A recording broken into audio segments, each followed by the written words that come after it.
Hi, this is Karen with Over the Artsy Moon, and I'm wondering if you've ever used the color wheel to decide what colors to put together. So, many of you know I was an art teacher and I elementary art for quite a while, and so I learned how to take my paintings and put them into really simple terms. And so some of my people who are learning from me are brand new painters, and some of them are professional business owners who use my painting designs at their paint parties. So let's do a little bit. I'm going to go ahead and get my brush wet. I'm using a flat, actually it's a bright with the shorter bristles. It's about, I'd say, I don't know, it's hard to read this. We're going to say it's about a number 8, but they're all different depending on what company you have. So if we were going to have colors that were going to blend nicely together, like I'm doing a workshop right now, and I was showing them how you could blend red, orange, and yellow together. So see how they're close to each other, but we blended the red and the orange first. So I'm going to take a little bit of red here and just put that onto my pad, and then just take a little bit of the orange and overlap. And you can see those two colors together look really good. Okay, and then if I want to rinse my brush, I could go to the next couple colors together. So I've got orange. Let's do that orange right here. We'll put some orange down and then grab some yellow. So if they are colors that are next to each other on the color wheel, they are automatically going to look good together, and you will be able to blend those beautifully. So if you've done any color blending, let me know. Go ahead and tell me what colors are your favorites, what you like to blend. So we're just going to keep on going. I've got the yellow here now. I'm going to throw that onto my mixed media pad here, and some green.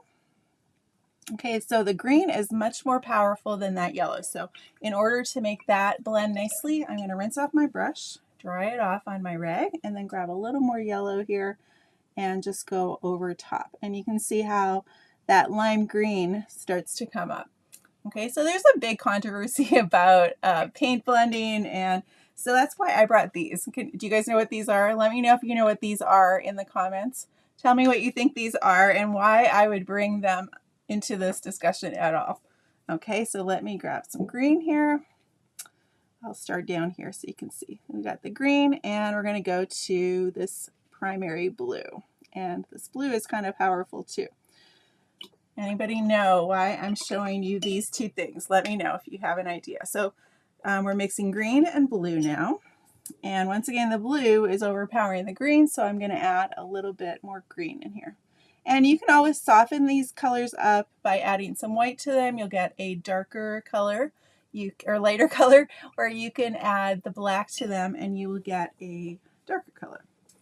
All right, so that is that. Let's go to blue and then the violet or the purple. Okay, and purple, you wouldn't think it would be a weaker color, but it's actually a weaker color than the blue. So there is the basic. Oh, and then let's go back to the red and the violet, because those are next to each other on the color wheel too. So we'll start with the violet, and then I've got my red. So let me rinse that brush off and grab some more of the red for the end here.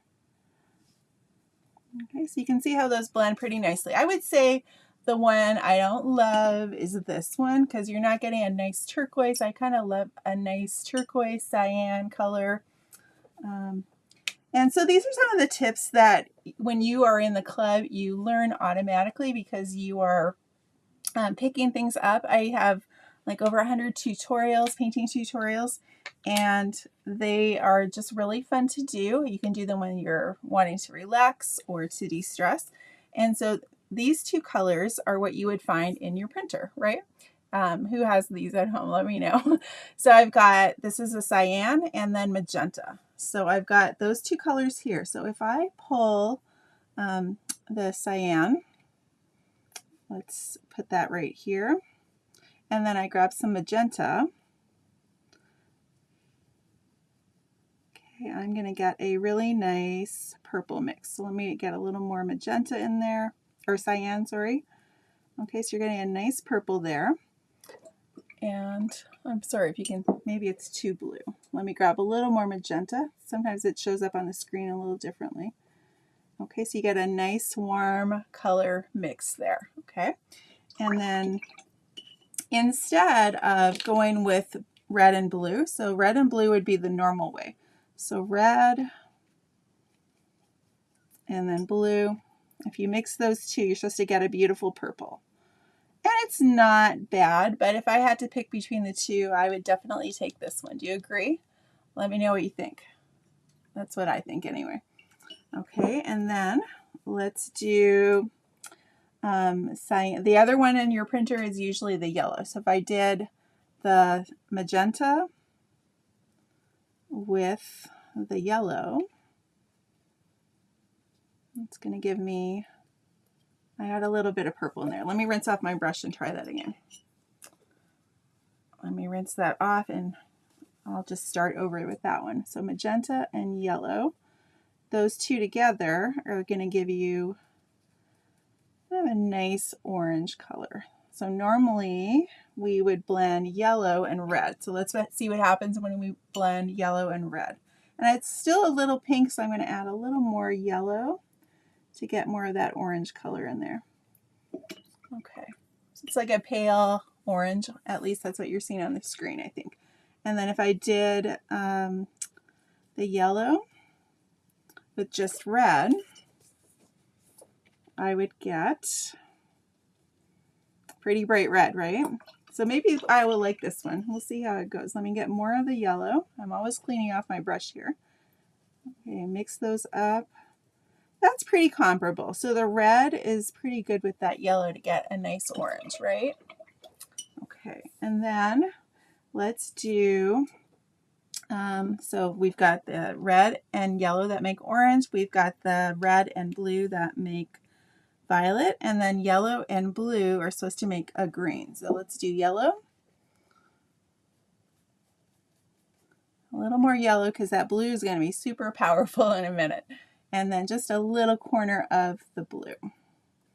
So this is probably the one that you may like or may not like. Just depends on what kind of green you like. So there's the green that I created by mixing a standard green or yellow with the standard blue.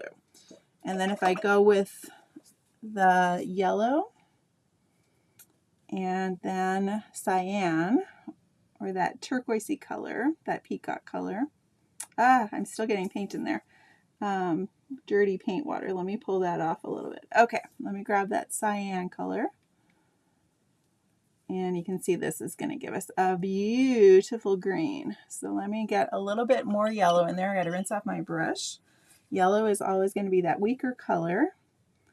Let's pull that in here. Okay, so you can see what a difference that cyan makes, right? That the cyan I'm using is, well, it's not really called cyan, but it's Folk Art Mystic Turquoise. Okay, so anything that looks like the printer color that you would get, I just grab something similar if you're using these bottle paints, okay? These craft paints. And then the magenta is from Folk Art. Deco Art has a paint, they call it magenta. It just doesn't look like a true magenta to me. This looks, sorry, I grabbed the wrong one. This is more like that printer color, right? Okay, so it's kind of interesting. Sure, Kelly, no problem.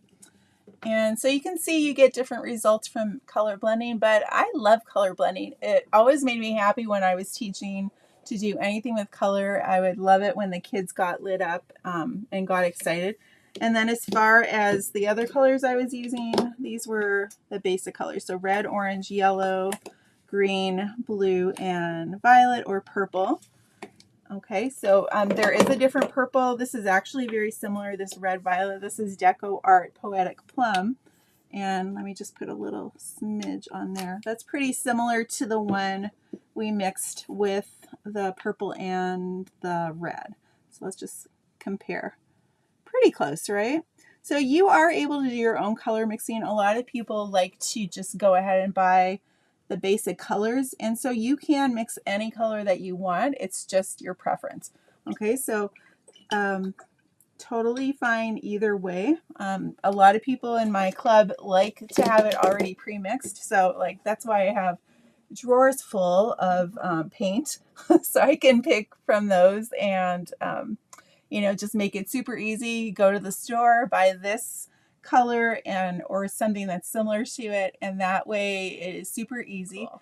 It is kind of fun to just do the color blending, but if you don't like it, it's always really convenient to have those colors available, and then you can get right to your painting. You don't have to think about it too much, and you can just get going. All right, everybody, have a great day, and I'll see you soon.